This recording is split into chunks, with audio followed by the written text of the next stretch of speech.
تازه د طالبانو لخوا ډیر ښه او تازه اقدام ترسره شو. سلام ستړي مه شئ، وخت مو په خیر. پام وکړئ د نن ورځې تازه او مهم خبر ته. سټنډرډ اداره سوداګر دې د بې کیفیته نفتي توکو له واردولو ډډه وکړي. د سټنډرډ ملي اداره وایي چې د نفتي توکو سوداګر دې هیواد ته د بې کیفیته نفتي توکو له واردولو ډډه وکړي. یا د ادارې په یوه اعلامیه کې ویلي چې د هیواد په بېلابېلو ښارونو کې ککړه هوا د ښاریانو ژوند ګواښي او د دې ککړتیا یو لوی عامل د بې کیفیته نفتي توکو کارونه ده.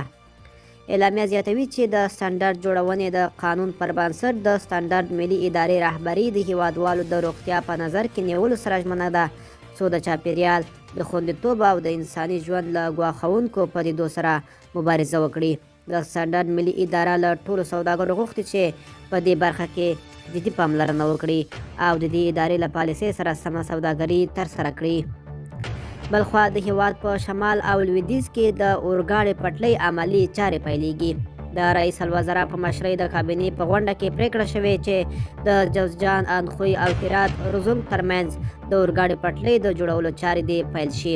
دې غونډه کې د اوسپنې پټلۍ ادارې ته دنده سپارل شوې چې له اقتصادي کمیسیون سره په ګډه د کابینې د 26مې ګڼیز مصوبې پر اساس د ګمارل شوي پلاوي راپور په پام کې ونیسي او د تخنیکي پرسونل او د کاري کیفیت په اړه څېړنې وکړي. دغه راز په دې غونډه کې د کابل ښاروالۍ ته دنده سپارل شوې چې د نیمه کاره لوړ پوړیزو ودانیو هغه مالکان ته چې ځمکې تثبیت او دایني چارې یې بشپړې کړې وي د کار او اجازه ورکړي. د ځمکو هغه مالکان چې نقلیه وسایطو د داخلېدو او تګ راتګ طرحه تایید او د ترانسپورټ او هوایي چلند وزارت ته دنده سپارل شوه چې د اړوندو ارګانونو په مرسته یې پلي کړي.